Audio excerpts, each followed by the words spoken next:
Shalom shalom ndabaramukije mwese tugiye kubana mu kiganiro uri kuri kunwanisha co kuno munsi kw'igenekerezo rya 29/0 umwaka wa 2025 ni ikiganiro ca mbere dutunganije kuva dutangura umwaka wa 2025 ikiganiro giheruka twagitunganije ku itariki ya 31 gisohoka itariki imwe.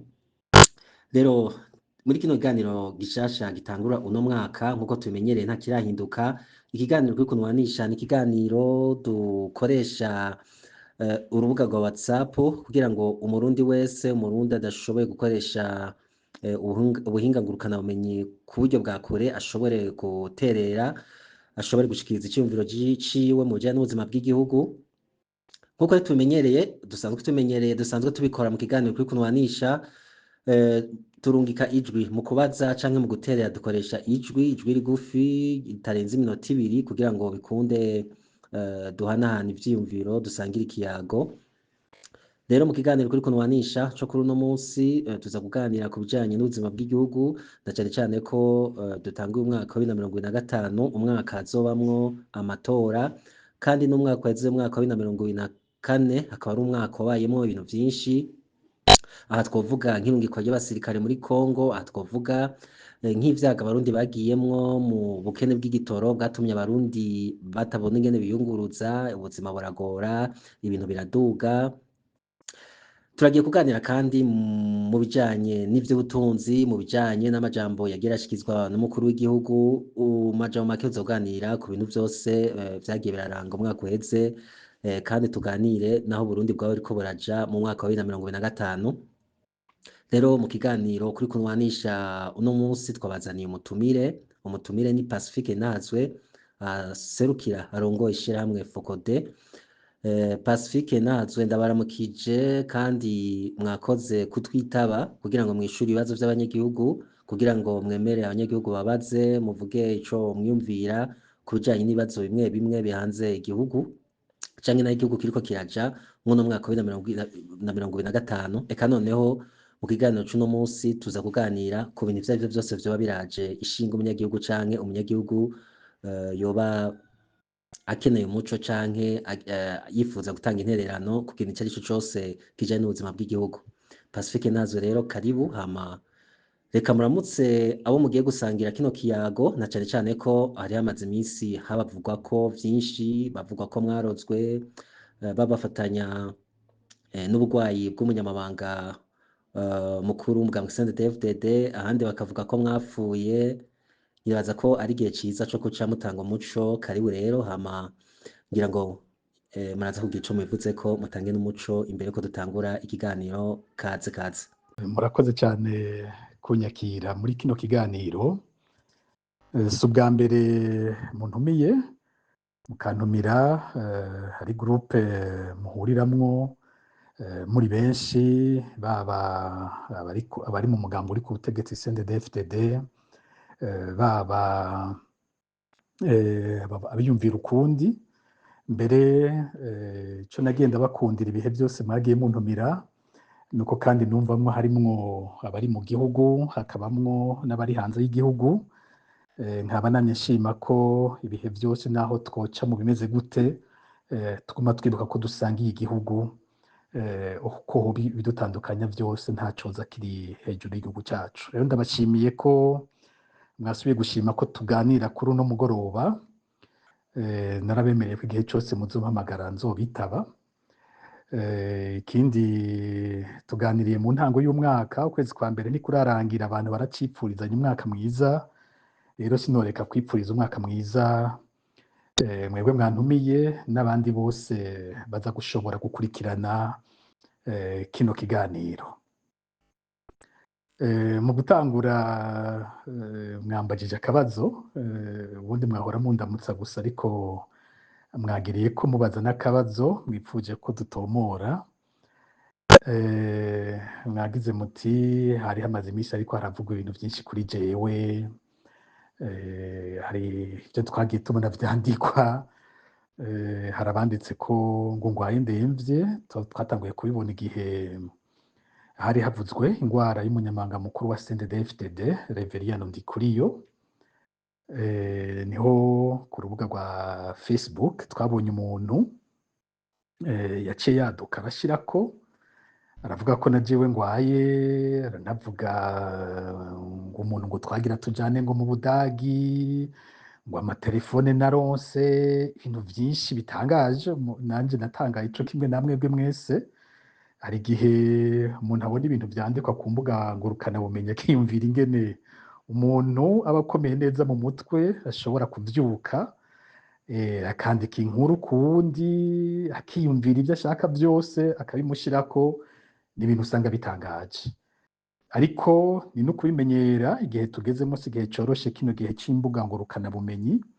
Ibi vy'imbuga ngurukana bumenyi hariho ababikoresha batanga amakuru nyene, bakabikoresha ubunyamwuga, baba ari abamenyesha amakuru canke nk'uko amashirahamwe yigenga. Ariko hariho abandi izo mbuga bazikoresha mu guca amafaranga. Usanga guca amafaranga bihagaze cyane ku bitigiri vy'abaheza bakaraba izo mbuga. Muri ico gihe ikintu bobo kiba gihambaye sukuri, si kurya kwimenyesha amakuru bisanzwe. Ikintu gihambaye si gutanga ukuri canke gutanga umuco ku kintu. Kuri bo ikintu gihambaye ni ukwandika ikintu kiza kurabwa na benshi. Rero ko mubivuze si ubwa mbere bananyanditse ko napfuye, ngira biramaze kugera ku ncuro 10 kuva muri 2015. Hari aho bikorwa n'abakozi b'iperereza baba bakeneye amakuru, kuko bugiye bakwanditseko ugufise ko inkuru wakubonye ahantu usanga ariko arabivuga ati je namubonye. Vyamara guhanahanwa ugasanga mu iperereza bararonsa inkuru y'ikintu bari bashaka. Ico ni ikintu maze kubona. Hari abandi nabo ataco baba bapfana n'iperereza, bandika ivyo bagira bati hamwe no kwandika kuri naka nkavuga ko hari ikintu cyamubayeko, ndaza abantu baza kuza kuraba iyo nkuru bazoba ari benshi. Muzoyibona barabikora kuri jewe, barabikora kuri Mutama Petero Karaveri Mbonimpa, narabonye abikora kuri Maragarita Barankitse, narabonye abikora kuri General Godefroid Niyombare, baranabikora no kuri bamwe mu bategetsi. Naho nyene ndamaze kubona aho bashobora kwandika ikintu kitigeze kiba. Hari n'abandi bihaye kwandika kuri abo usanga barongoye amashengero, nabo nyene n'abantu usanga bakurikirwa n'abantu benshi. Rero bene ivyo abantu bobimenyera ko ari ibintu bishobora gushika mw'isi y'uno musi y'imbuga ngurukana bumenyi. Umuntu akoze inkuru kuri YouTube agira ati ninavuga kuri naka azwi cyane akurikirwa n'abantu benshi, ndaza baza kuza kuvyumviriza baza kuba 10,000, 20,000, 30,000, 100,000. Muri ico gihe biraza kunyinjiriza amafaranga angana gutya. Urumva ntihambaye inkuru abaha ko ari ukuri canke ari ukubesha, hahambaye ibitigiri vy'abarabi iyo nkuru n'amafaranga biza kumwinjiriza. Ntimuze mutangare. Nico gituma nkunze gutanga impanuro ku bantu kumenya gukoresha bene izi mbuga ngurukana bumenyi. Ubwa mbere ni ukwitwararika gose ko inkuru wemera ari inkuru iciye ahantu hazwi. Inkuru iciye ahantu hazwi. Sinibaza ko nk'umuntu azwi vy'ukuri yoba yaremvye nk'uko bariko barabivuga. Dufate nko kuri jewe ku rugero rwanje, nk'umuntu yogira ati nimba Pacifique yahawe ishano akaba yaremvye yagiye mu bitaro nk'uko biriko biravugwa canke yapfuye, ivyo ari vyo vyose ishirahamwe ryiwe rirabizi. Uca ugenda ukaraba mbega Focode yanditse iki kuri ico kintu. Nimba Focode itavyanditseko atakibivugako, ushobora kuronka muri Focode ukamubaza ugasanga nta na kimwe gishasha kiriho. Muri ico gihe iyo nkuru nta gaciro woyiha. Dufate jo bovyandika nko kuri Bob Rugurika. Ahantu hambere umenye uti ndaronka nk'inkuru yerekeye umuntu witwa Bob Rugurika ni RPA. Nimba RPA atakivuze, nimba RPA itamubitse, nta na kimwe cotuma uze kwemera inkuru z'uwundi uwo ari we wese atazwi, atamenyerewe ingene aronka amakuru, nguci uvuga ngo niwe yoguha inkuru ya Bob Rugurika. Ni inkuru ya Mezo Shalom, inkuru ya Maragarita Barankitse abambere bayiduha ni Mezo Shalom. Ico nico kintu ca mbere abantu bo kwiga kumenyera. Mbega uwo ariko araba inkuru ni umumenyesha amakuru azwi, ni ikinyamakuru kizwi, ni ishirahamwe rizwi, canke n'umuntu yiyadukaje gutyo ntazi yazananye. n'amakuru menshi ahera kuri za YouTube no kuyitondera cyane. Kenshi narabivuze inshuro nyinshi ko ari ukuyitondera bene ayo makuru, n'amakuru abamwo ububenshi bwinshi cyangwa kurenza urugero. Muzobona n'amafoto kenshi bakoresha, bagerageza gukoresha ifoto iza guhamagara abantu benshi kugira abantu baze kubikurikira. Rero reka ndabahumurize, ni ukuri kugwara birabaho kuri uwo ari we wese, sinje kuvuga ngo nibitangaza kuba ntagwaye, mugabo ni ukuri muri ino minsi nta n'umutwe nigeze mba menetse. Izo ngendo yariko aravuga ntazo nigeze mbamwo. Uwo muntu yanditse ni nk'uwundi yanditse, hari sinzi ko ari we nyene yaciye yihindukiza agakora izindi mbuga zo kugira ata abantu mu mutego. Yagiriye ko avuga ko urubuga rwanje rwa Facebook ngo hari abaguye ivyo. Ico kintu kigeze kibaho, kuko ico kintu kibayeho Focode ubwo nyene yoca ibibamenyesha kugira ngo ntihagire abava bakora ikosa ryo kuza guca kuri urwo rubuga rutoba rukiri mu minwe y'iwacu. Rero muri ico gihe ahantu hambere ho kurabira hari kuri Focode. Mbega Focode yavuze iki ku kijanye n'urubuga rwanje? Nta gusubira kuja kurondera uwundi. Rero nta rubuga rwanje nigeze ntakaza. Harabayeho mu ndwi iheze imisi nk'itanu, guhera kuwa kane uheze gushika uyu munsi mu gatondo haraciyemwe nk'imisi itanu ntariko ndagwandikako. Ni ibintu bishika, si n'ubwa mbere, ndibaza ko atari ubwa mbere. Harigeze kubaho igihe hamaze ukwezi kose ntariko ndarukoresha. Mu mwaka uheze narigeze kumara imisi itatu ntariko ndandika, naho nyene baciye bandika ko napfuye mbere n'ico gihe. Ni ibintu bishika, ivyo ni ibintu bisanzwe. Hashobora kuba imvu nyinshi zituma urubuga rushobora kumara umunsi, imisi ibiri, imisi itatu rutariko rurandika. Uwuriko arandika ashobora kuba atari hafi, ashobora kuba mu rugendo, ashobora kuba ari ahantu atarasanzwe yandikira, ugasanga nk'ivyo akoresha mu kwandika ntiyabijanye. Hari ibintu vyinshi bishobora kubituma. Rero muri ico gihe abantu ntiboza barasimba umutima no gufata ko biri mu bintu bishika ivyo. N'imisi isumba ngaho birashobora kuva kandi ku bibazo bijanye n'ubuhinga. Imbuga nk'izi za Facebook, hari aho nk'ikintu umuntu aba ariko arakoresha gishobora gutuma muri Facebook bobo bagira amakenga bakibaza ati hari abantu bariko baragerageza gutera urwo rubuga. Iyo ivyo bibaye muri Facebook, ikintu bakora urwo rubuga baca barukingira, bagasaba nyenego gukora ibintu byose vyerekana ko ari we nyene, kugira ngo ntibave basanga ari uwundi muntu yigizewe kugira ngo arutware. Ivyo navyo nyene birashika, nk'iyo nk'abantu bakoresha nk'izi za VPN canke iki, ivyo navyo ni ibintu bishika. Rero ntawo cahagarika umutima.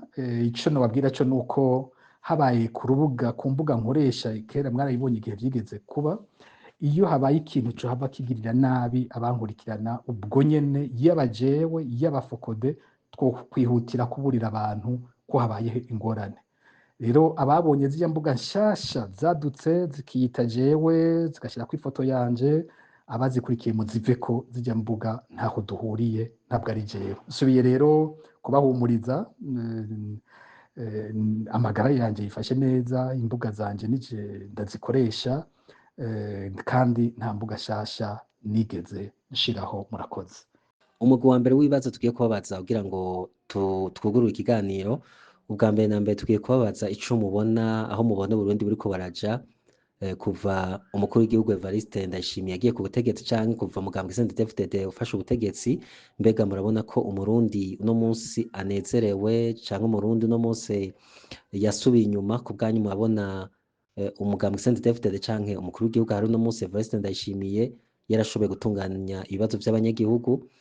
Ku bibazo bikuru bikuru vyagiye biraba mu gihugu biragora abanyagihugu, ku bwanyu hari ico mwobivugako, canke murabona ko uwo mwaka tugiye kujamwo na cane cane ari umwaka w'amatora, murabona ko dufise icizere kingana iki ko umurundi agiye kuruhuka, umurundi agiye kworoherwa?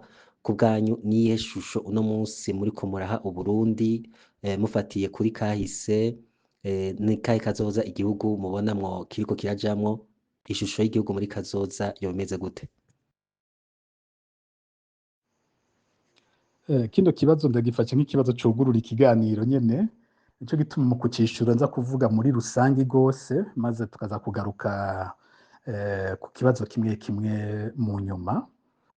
Kuko mugize muti umwaka twinjiyemo wa 2025 ni umwaka w'amatora. Uti rero mbega mbona gute aho Burundi bugeze, mbega mbona gute kazoza ku Burundi, mbega intwaro y'umugambwe CNDD-FDD ndayibona gute, icizere mfise cyaho uwo mugambwe woshobora gushikana igihugu ni ikihe. Nk'uko mvuze reka ndacishure gose muri rusangi mere nk'uwagura. Umwaka wa 2025 ni umwaka ukomeye gose, kuko ni umwaka novuga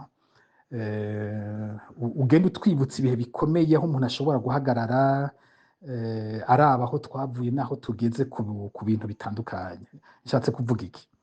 Umwaka wa 2025 bwa mbere bwo mu kwezi k'umunani tuzohimbaza imyaka 25 irangiye habayeho amasezerano y'Arusha, amasezerano yo kunywanisha abarundi no kubaha amahoro. Amasezerano tuzi ko yavuye kure cyane mu njyane zikomeye zari hagati y'abarundi, injyane zari zimaze imyaka hagati y'amoko. Amasezerano yagerageje kuvuga guha izina izo njyane twarimwo, aho bagize bati ahanini ni injyane za politike ariko zifise imizi ikomeye ifatiye ku moko. Aha ku bya politike bakaba bayasiguye ko ikibazo kinini kiri mu Burundi kuva twikukira ari ikibazo cikumira mu butegetsi, aho usanga abafise ubutegetsi biyugaranirako kugira ngo ntihagire n'undi n'umwe ashobora kubushikira, bakagerageza kwigizayo abandi bose no gukoresha inguvu zose bafise kugira uwundi ntashobore kwegera. Uwo wundi ashobora kuba ari uwo badasangiye ubwoko n'abatwara, ashobora kuba uwo badasangiye intara, ubuho hareze n'ibi byabo badasangiye ivyumviro. Ku rundi ruhande hakaca habaho abandi babona ko bakumiriwe, nabo bagerageza gukora ibishoboka vyose kugira ngo bashikire bwa butegetsi, maze bamara kubushikira mbere nabo bakaca bakora bimwe vy'abambere kugira ntihagire uwundi asubira kwinjiramo. Amasezerano rero y'Arusha aca yumvira ingene hobaho intwaro isangiwe n'abarundi bo mu mice itandukanye, abarundi badasangiye ubwoko bakiyumvamwo bose mu ntwaro, abarundi badasangiye ivyumviro vya politike. Murazi ko amasezerano y'Arusha yagaburira ubutegetsi ku moko no kuvyo bita les familles politiques, ni ukuvuga n'abadasangiye ivyumviro bakisangamwo mu nzego zose z'igihugu. Kongera ikagaburira ubutegetsi ifatiye no ku bitsina, abakenyezi n'abagabo bose bakisanga mu butegetsi. Ico umuntu akiravye aho tugeze, igihe Arusha ibayeho yarabifashije ivyo vyose, abantu baraboneka ko bagiye mu butegetsi, ariko kuva muri 2015 biraboneka ko umugambwe CNDD-FDD uriko urasenyura inkingi zose z'amasezerano y'Arusha, ku buryo uterwa umugambwe wiganje. Umugani wa Reverien Ndikuriye ati CNDD-FDD nico gihugu, n'umugambwe wiganje abandi batakigiramwo, bariko bubaka igihugu uwundi yumva umengo si umurundi akwiye. Kandi urumva CNDD-FDD bivuze ko ari co gihugu, no kuvugwa ko utari muri CNDD-FDD atakiri umwene gihugu. Umugani wabo ngo abene gihugu si umwene Burundi, aca bo ku ruhande, kuko abarundi baca baba ari abo muri urya mugambwe. Hari uwo twaganiriye ejo mu bakomeye muri CNDD-FDD bafise uruhara rukomeye mu kubaho k'uwo mugambwe, yagize ati buriya CNDD-FDD ntimurayitahura, itwarira aba CNDD-FDD gusa, utari muri CNDD-FDD nturimwo. Ariko no kuri CNDD-FDD ati nakagwi gato, ntabwo n'aba CNDD-FDD bose bafise uruhara runini, bafise ijambo mu ngene igihugu kiba gitwawe. Ariko umugambwe wo wumva ko ukorera aba CNDD-FDD, ntiwumva ko ukorera abandi barundi bose. Ico ni ikibazo gikomeye, uca wumva ko twatandukanye gose na y'Arusha. Ikindi Arusha yabonetse ikorako cyane n'ikibazo c'umutekano w'abarundi. Ni ikibazo c'uko iyo ubutegetsi buri mu minwe bwiganziwemwo abatutsi, abahutu bumva ko umutekano wabo bangamiwe. Iyo bwiganziwemwo abahutu abatutsi nabo bumva umutekano wabo ubangamiwe iyo bwiganjemwo abafise ivyumviro vya politike kanaka abadafise ivyo vyumviro umutekano wabo ubangamiwe niho bagerageje kubaka inzego z'umutekano zikingira abarundi bose kandi zisangiwe na bose ariko ivyo tubona muri kino gihe CNDD-FDD iriko irakora ku buryo inzego z'umutekano zikorera CNDD-FDD nyene zikongera zigakoreshwa mu kuniga mu kwica mu kunyuruza mu kunyaga mu kugirira nabi ubutari muri CNDD-FDD ico ni kindi kintu iyi ntwaro yasubije gose abantu inyuma uravye vy'amasezerano y'Arusha yari yateguye amasezerano y'Arusha yaragaruka ku kibazo c'ubutungane n'ikibazo c'agateka kazina muntu kubera ko mu myaka iheze mu myaka y'imbere yaho arico kintu cari caranze intwaro zari zihari umuntu ntiyagira iteka umuntu ntiyubahirizwa ubutegetsi bwa CNDD-FDD bwaje nabwo bumeze gutyo uyu munsi ivy'agateka kazina muntu umbajije ati nko mwaka uheze wa 2024 twabonye akamaramaza mu bijanye no kunyuruza abantu ibintu biri ku rugero ruteye ubwoba twaheruka kugera ko muri 2016 urumva nko kuri urwo ruhande nta kiriho ubutungane nta buriho umukuru w'igihugu wenyene aravyivugira ubutungane bwagumye ari inyundo ikoreshwa n'ubafise ubutegetsi akaja guhonda abo batabusangiye hanyuma agakingira abo abusangiye amakosa bakora bakabintagogwako iruhande yuko hariho n'abanyagihugu no ku bindi bibazo bisanzwe ubutungane budaheza ngo bukore mu gihe buba bumeze gutyo ntibusubira kuba ubutungane butunganiriza abantu n'ubutungane bugugwa n'ubutungane bw'igikenye n'ubutungane buteye isoni aho ngira niho sinorangiza ikijanye n'amasezerano y'Arusha ntagarutse ku bijyanye no kunywanisha abarundi kuko amasezerano y'Arusha yarongera ahagarara cyane ku bijyanye n'ibyaha vyakozwe muri kahise baragira bati birakenewe ko abarundi bamenya ukuri kose ku vyabaye birakenewe ko abakoze ibyaha bikomeye cyane bamenyekana bakabihanirwa birakenewe ko twandika kahise kamwe dusangiye birakenewe ko habaho intumbero yo kunywanisha abantu ivyo navyo nyene twarabitakaje CNDD-FDD yarahinduye nk'umugwi wo kuvugana ukuri no kunywanisha abarundi irawugira igikoresho ca politike ntiwasubira kuba umugwi uhumuriza abantu abarundi bose uba umugwi ukoreshwa mu ishavu rya bamwe mu gukavya ishavu rya bamwe mu kwerekana ko hariho ababaye kurusha abandi kurusha kuba umugwi ukorera abarundi bose bariko barakora nko mu vyabaye mu vyaha vyabaye muri kahise urabona ko bahagarara cyane ku mwaka wa 72 naho nyene bagakora ku vyakorewe abahutu cyane cyane urabona ko ugiye kubabwira uti erega hari iyindi myaka hariho ivyakorewe abatutsi nabo n'abahutu hariho ivyakozwe namwe bw'abasendede-FDD ivyo byose vyategetswe byose gukorwa ko abo ntimusubira kumvikana bafise ahantu hamwe bari kuko bakeneye ko rwagwanko ruhagaze ku moko rusubira kugaruka akaba ariko rubafasha mu gutwara mu gihe badafise inyishu ku bibazo bikomeye igihugu gifise rero muri rusangi CNDD-FDD intwaro ihari yisa niyahamvye yarahamvye iri mu rugendo guheraheza burundu amasezerano y'Arusha yategeza kumvikanisha abarundi kanatsinda uko dufise twasuye kuronka impunzi ku mashirahamwe yigenga yugawe ku migambwe itari mike itagira ijambo yirukanywe byose biri mu murongo wihonyangwa ry'amasezerano y'Arusha umwaka wa 2025 ni umwaka kandi mu kwezi k'umunani nyene hazoba hakuye imyaka 20 CNDD-FDD ishitse ku butegetsi aha nagomba umuntu agiye kuraba ati mbega CNDD-FDD igihugu ikigejejehe umuntu yoshobora gufatira dufate uyu munsi aho turi cyo twiyumvira mu kwezi kwa mbere mu 2025 hasigaye amezi make ngo tuje mu matora hasigaye amezi make ngo CNDD-FDD iyatsinde ikija ku butegetsi igihugu mu kwezi kwa mbere muri 2025 catwagwa n'umukuru w'igihugu yitwa Domitiyano Ndayizeye leta yiwe yari irimwo imigambwe itandukanye hariho imigambwe bavuga ko ari imigambwe yitwa kwigwiriyemwe abahutu nka Frodebu hariho n'imigambwe yari yashikiye Frode mu matora ya 1993. Hakaba imihari y'abagwanyi nayo nyene yari ihejeje kwinjira muri leta. Muri iyo leta harimwo nk'umushikiranganji wa leta, ministre d'etat ajejwe ivy'intwari ibereye, yitwa Petero Nkurunziza. Muri iyo leta hariho icegera c'umukuru w'igihugu yitwa Federico, izina ry'ikirundi ntirishotse riza. Uyu yava muri Iprona yari yasubiriye icegera c'umukuru w'igihugu yitwa Kadege. Rero icegera c'umukuru w'igihugu yava muri Iprona, yari afise yitwa Frederic Ngenzebuhoro, yari afise inguvu.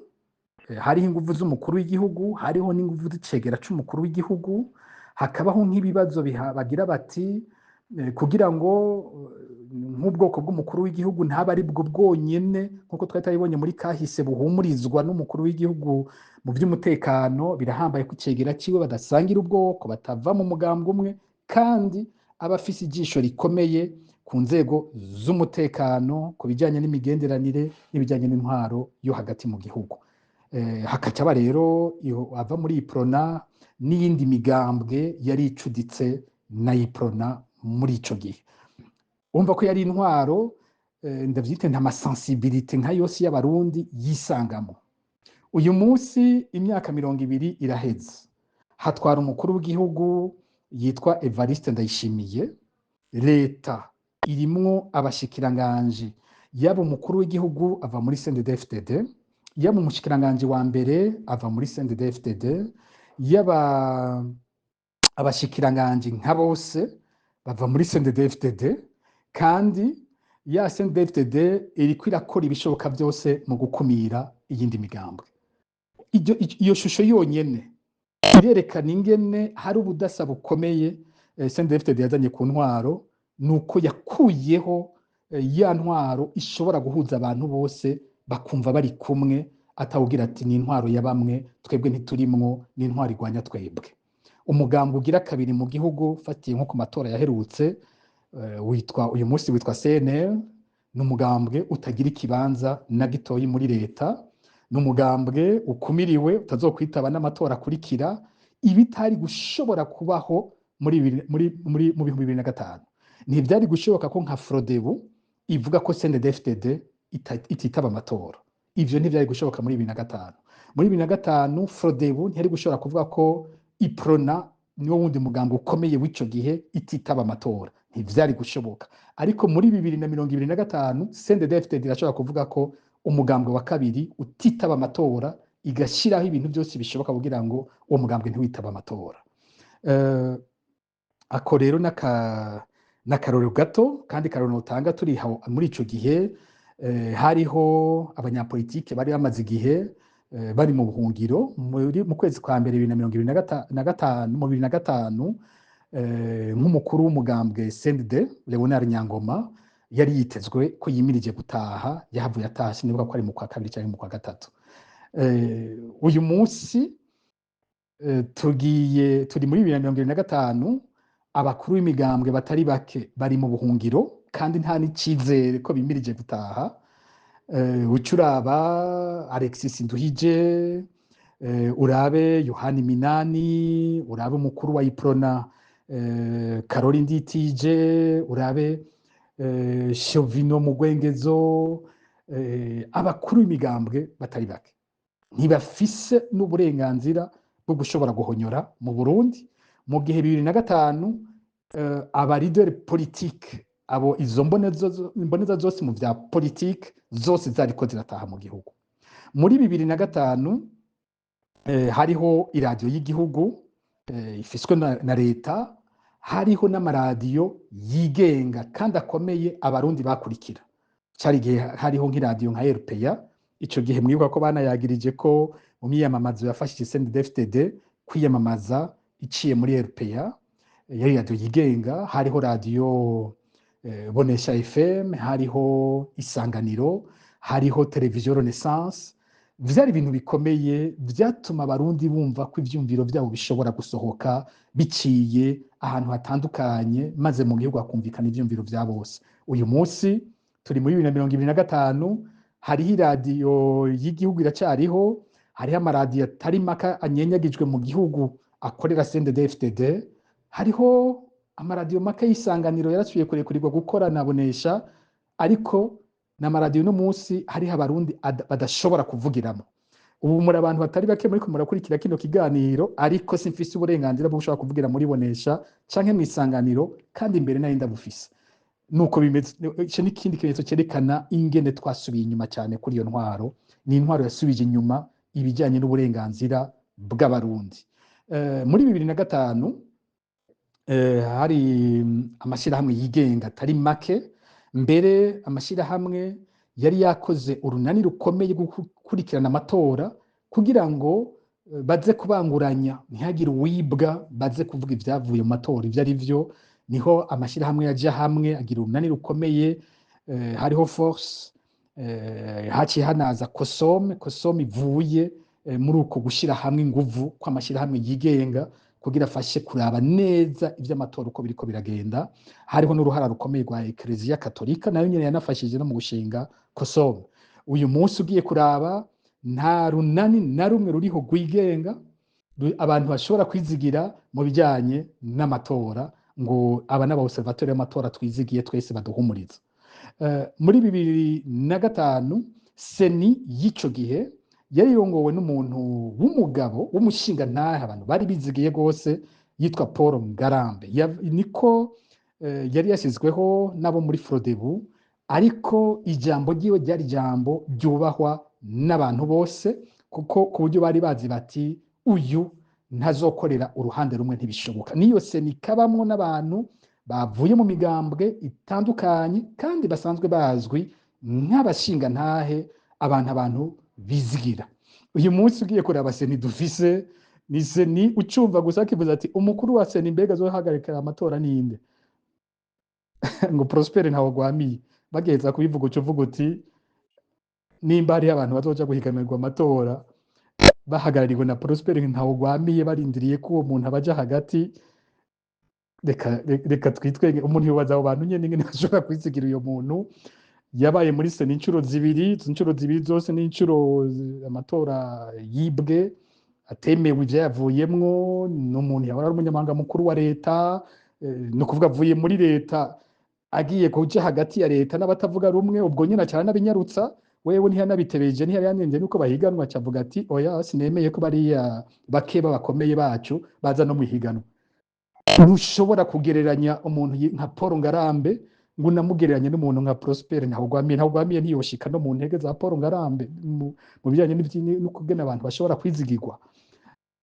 Umva n'uburero butoyi umuntu yofatira ko bwerekana ko CNDD-FDD yaje guta mu kaga igihugu.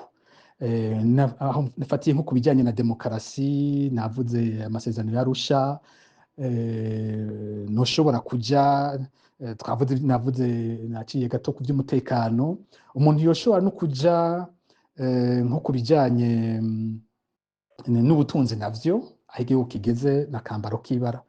Ifaranga ry'u Burundi agaciro ryari rifise muri 2005, idolari rimwe mu kwezi kwa mbere 2005 ryari ryababa amafaranga 1000 y'amarundi. Uyu munsi idolari rimwe rivunjwa hafi 8,000 vy'amarundi. No kuvuga ko uvuye kuri ico gihe ifaranga ry'u Burundi ryatakaje agaciro ku rugero rushika rurenga 700 kwijana. Ngiyo nibaza ko iyo ariyo manota akomeye CNDD-FDD ishobora kwerekana yaronse muri ico kiringo. Mu by'ubutunzi twarahonobereye, ibintu yadukoreye n'akamaramaza. Ntawo kwibagira rero, navuze abari ko barataha, icizere ko atampunzi z'abarundi zizosubira kubaraho cyari kinini cyane. Uyu munsi mu 2025 impunzi z'abarundi ziharugwa mu bihumbi amajana, n'abari mu gihugu ni benshi babuze iyo baca, bavuga bati twarondera iyo duca ngo duhunge. None umuntu yovuga ngo CNDD-FDD yazanye iki mu gihugu kiretse amarira, amaganya n'ubukene? Ni giki CNDD-FDD yatuzaniye? Ikintu cyonyene jewe nshobora kuvuga CNDD-FDD gihambaye ubu yadukoreye, intwaro ihari ikintu yamaze yabaye ico kwerekana ko ikibi kitagira ubwoko, kuko igihe kirekire kubera ko abatwara bari bagwiriyemwo abatutsi, abantu bibaza ko ikibi cabaye, amabi yabaye mu butegetsi bafatanye no kuba abatwara ari abatutsi, akagira ati abatutsi nkeka ari bo babi. Uyu munsi amabi abatwara uyu munsi bakoreye abarundi bakayakorera amoko yose, baba abahutu baba abatutsi, nimba atangana n'ayab'imbere arabarengeye kure n'iyo, kuko ab'imbere baranasize n'igihugu basi, igihugu gifise ubwo butunzi, igihugu abandi bobo ibintu bakoze bishe umutima w'ubuntu wose w'abarundi, ubuntu bw'abarundi bariko barabwica, biraba ubutunzi biriko biragenda, ivyo twari twakoze bijanye no kumvikana barabihejeje, umwidegemvyo waruje tuwumvikanye ko uragiye, kuvuga batakoze bibi bingana n'ivy'abambere, bakoze ibisumba kure ivy'abambere bari barakoze. Rero iyi ntwaro ubona hari icizere, kuko wacijemo no kuri Evariste Ndayishimiye, kuko umwaka wa 2025 ntibigarukira kuri ivyo navuze gusa, 2025 irongera ikatwibutsa imyaka 10 iheze habaye ukwiyamiriza ikiringo cya gatatu ca Nkurunziza muri 2015. Kumbura umuntu yobigaruka ko habonetse ikindi kibazo kijanye navyo, ariko kuva muri ico gihe habaye ibintu biteye ubwoba bijanye n'ugonyora agateka ka zina muntu, kugezaho bwabaye ubwa mbere Uburundi bukurikiranwa na sentare mpanavyaha mpuzamakungu ku vyaha bijanye ku vyaha vy'agahomerabunwa, iki bita crime contre l'humanité. Hanyuma uyu mwaka 2025 usigura kandi imyaka 5 Evariste Ndayishimiye amaze ku butegetsi, hazoba ari mu kwezi kwa gatandatu kuza. Aho naho ubundi nico kiringo intwaro zose ahandi cyo kwerekana iki intwaro yamaze, cyo gushobora kuyivuze mu gifaransa kuyevariwa, abantu bakayiha amanota bakayemera. Ariko Evariste Ndayishimiye wenyene mu mvugo yiwe aravyivugira ko ataco yakoze, kuko mu ijambo yavuze ko uyu mwaka ariho agiye gutangura ngo urugendo rw'imbono yiwe izodushikana muri 2040-2060. ni ukuvuga ko imyaka iniheze, imyaka iheze 5 nyene iheze taco yakoze, taco yamaze, kuko wenyene yivugira ko ubu ari hagiye gutangura. Naho n'igihe hari hageze ko aza kwerekana ivyo yamaze, abarundi bagashima, bakamwongera canke bakamwirukana, nuko baciye biha n'ikiringo kirekire cyane wazobandanya. Nayo ubundi cari cyo gihe ko ataha canke tuvuga tuti arashobora kubandanya, ariko nawe ivyo akoze agize ati jewe nyene niravye ivyo nakoze ndabona ko atanihiganwa ryoshoboka, ni vyiza ko abo twohiganwa ndabakuramwo, maze nzoje mu mahiganwa atagira ihiganwa, kuko ivyo nakoze nta kigenda, naje ndabona ko ataco namaze. Turaza kubigaruka ko kumbure mu bindi bibazo biza kuza. Je ku bwanje mvuze nti muri rusangi ivyo niko mbona iyi ntwaro ihari uyu munsi, niho mbona igejeje abarundi n'intwaro y'igihugu.